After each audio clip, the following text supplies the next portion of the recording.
السلام عليكم ورحمة الله وبركاته. ازيكم حبايبي، عاملين ايه؟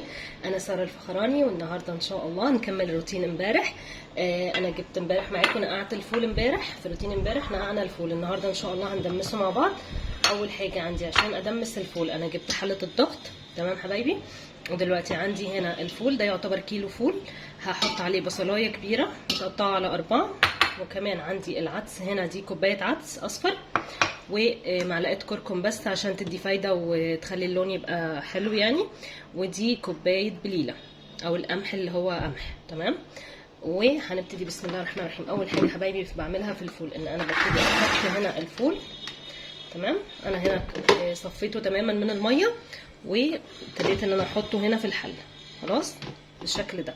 هبتدي ان انا احط كمان البصله، ودلوقتي هنزل بالعدس. انا غسلاه ومنشفاه، يعني مش منشفاه عادي، مندي شويه مفيش مشكله. كده كده هنحط له ميه دلوقتي. انا غاسله ومصفيه العدس. تمام. هنزل بيه، وبعد كده هنزل بالبليله عندي اهو،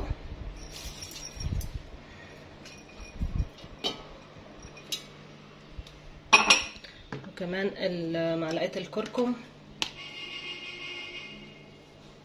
معلقه كبيره انا بحط بصراحه، بتبقى جميله جدا متاثرش في الطعم. دلوقتي هنقله على البوتاجاز ونحط الميه، اوريكم قد ايه بحط ميه. ودلوقتي حبايبي انا هنا نقلت كده على البوتاجاز. دلوقتي هبتدي ان انا انزل بالميه السخنه، اشغل النار. بسم الله. هجيب لسه ميه كمان لان مستوى الميه كده بسيط، فهجيب كمان هملى الشفشق كمان مره اللي هو الكتل. ودلوقتي حبايبي اهو انا جبت ميه زياده. بصوا دلوقتي انا هزود الميه لغايه ما تبقى اعلى من الفول بحاجه بسيطه قوي. تمام. عشان دي حله ضغط فمش محتاجين ميه كتير. هبتدي ان انا اقفلها بقى، اقفل الحله.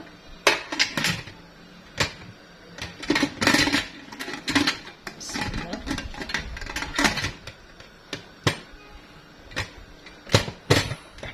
بس كده.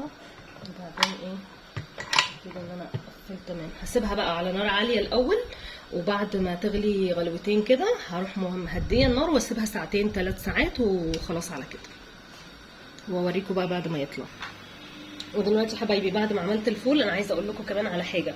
الفول ده انا بعمل ايه بقى، ده يعتبر احنا اخر اسبوع في الشهر. تمام. احنا الفول اللي انا عاملاه ده عامله كيلو كده ان شاء الله، هيبقى معايا لشهر 7 باذن الله، ربنا يحيينا يعني. هيبقى معايا لشهر 7 كده. احنا هنفرزه، هنحطه في علب، بعدين هوريكم لما اطلعه هنفرزه مع بعض، وهيبقى معايا بقى اسحب منه شهر 7 كله.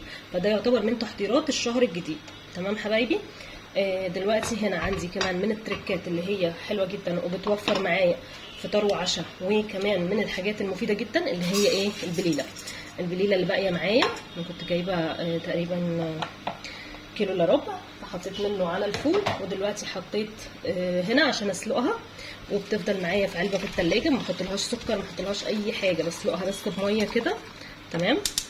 اشغل عليها النار وهسلقها واسيبها بقى ونسحب منها طول الاسبوع. بتبقى مع شويه لبن ومعلقه عسل او سكر دايت او عايزين سكر عادي، فبتبقى من الوجبات الخفيفه الجميله جدا اللي احنا نقدر نعملها جنب، يعني تسند معانا فطار وعشاء. فحبيت ان انا اشارككم بيها. فدلوقتي انا هسلقها وبشيلها في علبه، هبقى اشارككم بعد ما تخلص. بشيلها في علبه ثلاجه محكمه الغلق، وتفضلي تسحبي منها الاسبوع كله ما بيجرالهاش حاجه، تبقى زي الفل. وكمان مفيده مغذيه، فيها الياف، يعني جميله جدا. هغطيها واسيبها. انا نقعتها يا دوبك نص ساعه بس، مش محتاجه نقع كتير يوم كامل ولا الكلام ده خالص. هي بتستوي بسرعه جدا، فانا حطيتها كل اللي حطيتها نص ساعه بس تتنقع. ودلوقتي حبايبي تعالوا نشوف الفول مع بعض. بسم الله. انا لسه والله ما فتحته اهو. بسم الله افتحه معاكم. ما شاء الله تحفه. عايزه اقول لكم في ميه من جوه، بصوا الجمال خطير، بصوا اللون رائع، بصوا اللون تحفه ازاي، خطير خطير خطير. وفي ميه حلوه قوي. فاحنا دلوقتي اهو بصوا، ودايب دوب، يعني ممكن تضربوه بالهاند بلندر لو بتحبوه مهروس، وبعد كده تشيلوه، او ان انتوا تشيلوه زي ما انا بشيله كده عادي جدا. تمام. بس انا شايفه ان الميه كميتها كبيره قوي، فعايزه اسيبه كمان شويه على النار عشان يشرب شويه الميه دي، عشان ما تبقاش بس الميه كتير قوي كده. تمام. فهرجعه تاني على النار وبعد كده نعبيه. دلوقتي يا حبايب قلبي دي عندي البليله بعد ما استوت. بصوا انا بخليها بالشكل ده، ما فيهاش ميه يعني، يا دوبك حاجه بسيطه قوي قوي قوي. فبحطها هنا في علبه التلاجة. هي كده خلاص استوت معايا، ما خدتش وقت اصلا في التسويه. عايزه اقول لكم يعني حاجه بسيطه جدا. فهنقلها كلها، هحطها في العلبه، وعلبه تكون محكمه الغلق اهم حاجه. ونسيبها بقى في التلاجة. عندنا بتقعد معانا اسبوع كامل، 10 ايام كمان. نسحب منها، تحطوا شوية لبن وشوية سكر وزي الفل. كمان بعمل حاجة تانية جميلة قوي، بسحب منها برضو. مثلا لو هاخد كمية واروح حاطة عليها لبن وحاطة معاها معلقتين نشا، واعملها زي اللي هي العاشورة اللي احنا بنعملها على طول. هي دي بتبقى برضو نكهتها خطيرة يعني. ممكن تعملوها كده او بشوية لبن وخلاص كده العشاء او فطار. فبتبقى روعة يا جماعة.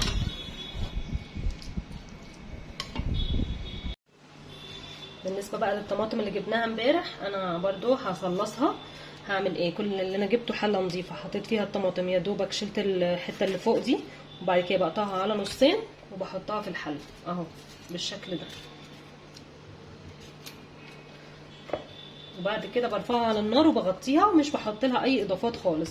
بسيبها بقى تغلي تغلي تغلي مع نفسها، وفي الاخر بالهاند بلندر بديها ضربه وبشيلها في العلب. تمام حبايبي. فدلوقتي هرفعها على النار بحالتها دي زي ما هي. وامبارح كنت عملت معاكم ورق العنب، كنا جبناه بقى وسلقناه وكده، والنهارده ان شاء الله هنحشيه مع بعض، وهقول لكم خلطه المحشي بتاعتي. تمام. ده ورق العنب بعد ما شلت منه الحته اللي بتبقى فوق دي، العود اللي بيبقى طالع كده. ودلوقتي عايزه اقول لكم الخضره دي، الخضره اللي احنا عملناها مع بعض، قطعناها امبارح. فهبتدي ان انا بس اشيل نصها وهحطه في علبه الفريزر وارفعها في الفريزر، عشان مره تانية ان شاء الله اعمل منها، لان كميتها كبيره جدا. تمام حبايبي. فهشيل نصها، تقدروا تشيلوها زي ما هي كده. تمام. بعد ما قطعناها وكل حاجه وغسلينها وكل حاجه، هنشيلها في الفريزر زي ما هي ولا بيجرى لها حاجه. فانا كده تمام. هشيلها على جنب، دي هطلعها الفريزر. هنا بقى هجيب الطبق اللي هنطبق فيه المحشي. اول حاجه انا عندي هنا دي كوبايتين رز. تمام. انا مش هعمل بصراحه كميه كبيره، لان كميه ورق العنب مش كتير. دي كده ايه، كوبايتين من الرز. بعد كده هبتدي ان انا انزل عليها بالبصل. انا بحب كميه البصل كتير جدا، فبحط 3 بصلات كبار، يعني يعتبر البصل مغطي الرز. فهحط 3 بصلات كبار، وهبتدي ان انا انزل اول حاجه بس بالبهارات على طول. عندي فلفل اسمر معلقه كده شويه، وملح،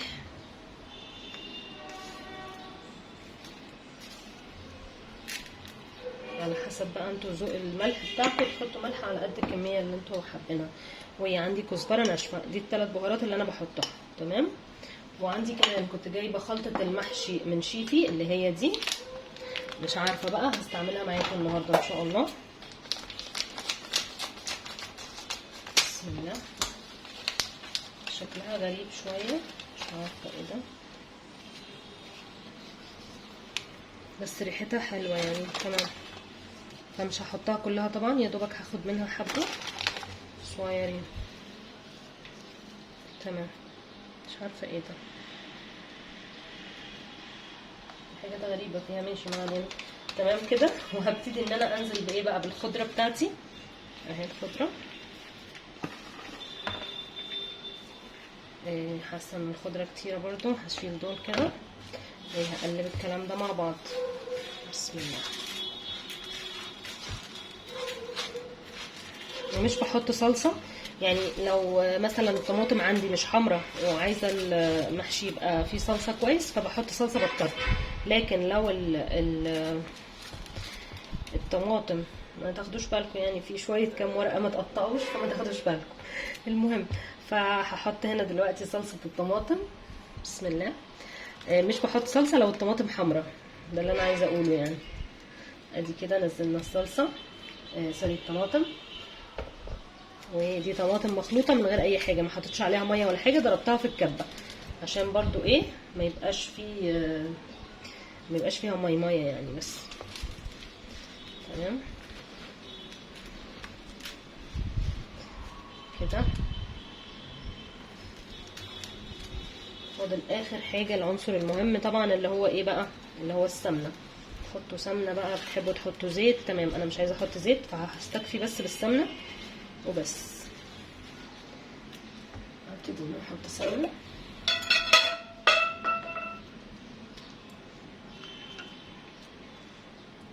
يعني هي المحشي بيحب السمنه، فاحنا هنحط يعني قد دول قد ايه، 3 معالق كبار يعني او اكتر شويه مش عارفه. تمام، ده لغايه هنا كده. دي الخلطه اللي انا بعمل بيها اي محشي عادي طبيعي معايا في المحشي العادي. اما النهارده بقى ان شاء الله عشان ورق العنب، فانا حابه ان انا اعمل تركه زياده، اللي هي ايه بقى، بصراحه بنت عمي هي اللي جربتها وقالت لي ان هو طلع خطير، وانا لازم اجربها معاكم، فقلت ايه اجربها. اللي هي بقى هنفضي عليه الدبس الرمان، يعني بصوا قد ايه فاضل في الازازه، قد كده مثلا هننزل بيه، هيدينا مزازه بقى الورق العنب وهيدي طعم خطير ان شاء الله. يعني هنجرب مع بعض واقول لكم رايي. تمام، خلاص كده ابتدي اقلب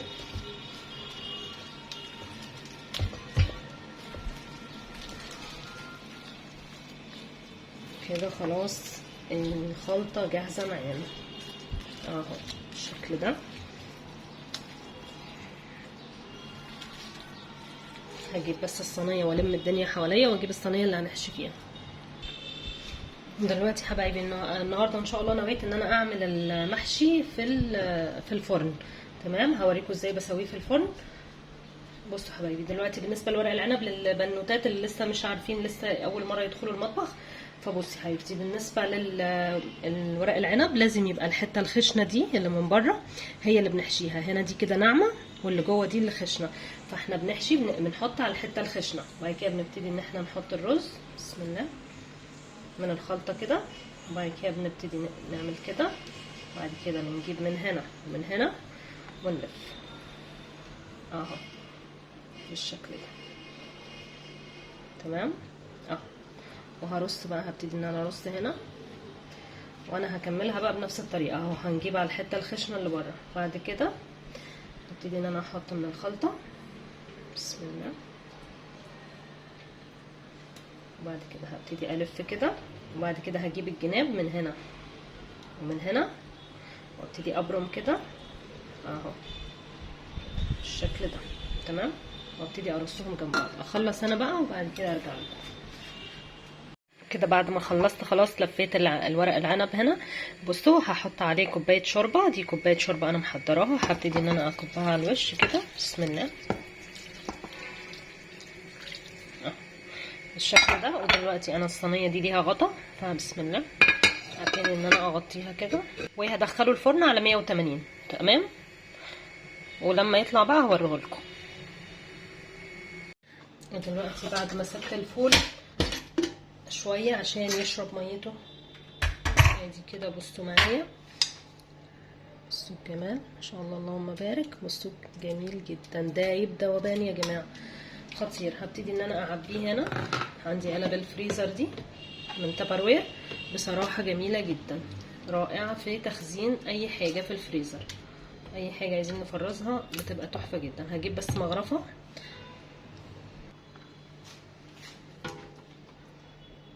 عايزه اقول لكم من اكتر الحاجات اللي بتريح وبتبقي ايه بقى، ممكن كمان تستعملي الفول كغدا، تعملي مثلا ايه لو عندك شويه صدق ان شاء الله حتى ربع كيلو، تروحي مشوحاه وحاطه معاه فول، عايزه اقول لكم بيطلع طعمه خطير، ممكن نعمله كوجبه غدا. فيعني في افكار جميله بالفول برضو هبقى اشارككم بيها ان شاء الله. انا بحط بقى العلب اللي هي لتر دي، تعتبر بتبقى معايا كده للاسبوع، ممتازه جدا.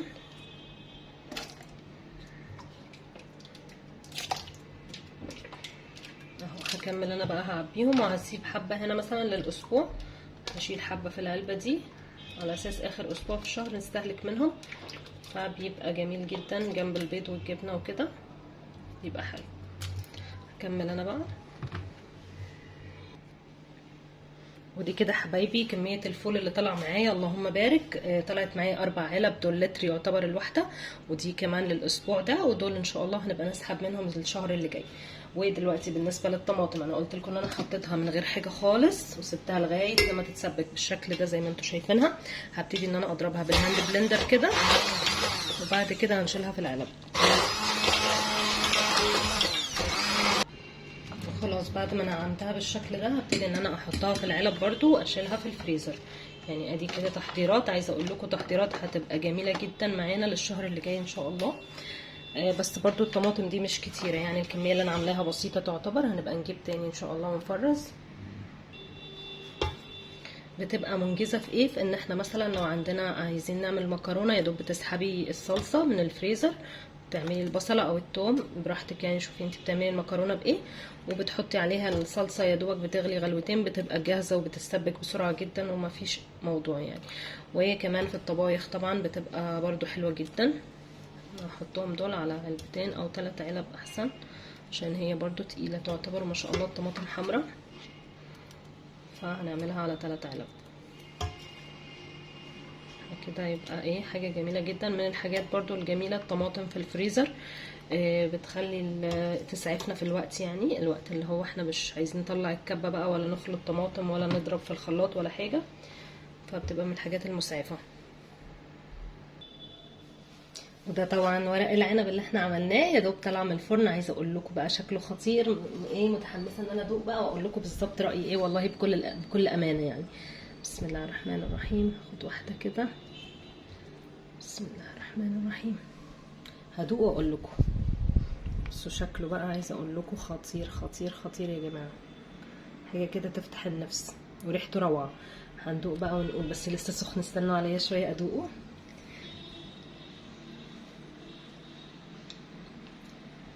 الله الله والله بجد والله روعه، خطير يا جماعه. طعمه جميل جدا ما شاء الله، والمزازه اللي فيه تحفه. عايزه اقول لكم يعني جربوه بكل قلب جامد، روعه. بألف هنا وشفا حبايبي على اللي هيجرب النهارده. دي الحاجات اللي كانت معانا النهارده انا عملتها معاكم، يعني تحضيرات تعتبر يعني بسيطه كده. هتنفعنا ان شاء الله اول الشهر اللي جاي. والطماطم برضو حاجه بسيطه برضو، بس هتنفعنا برضو جميله جدا في الفريزر. وطريقه ورق العنب النهارده كانت خطيره. وبرضو البليله كمان اعملوها للفطار والعشاء، بتبقى جميله جدا. وكسناك كمان بتبقى رائعه. اتمنى ان انتوا تكونوا استفدتوا النهارده بالفيديو يا رب، وانا تعبت جدا فيه. مستنيه تشجيعكم بقى، ومستنيه لايكات كتير كتير كتير لو عجبكم الفيديو. وما تنسوش تشتركوا معايا في القناه لو عجبكم المحتوى. والسلام عليكم ورحمه الله وبركاته.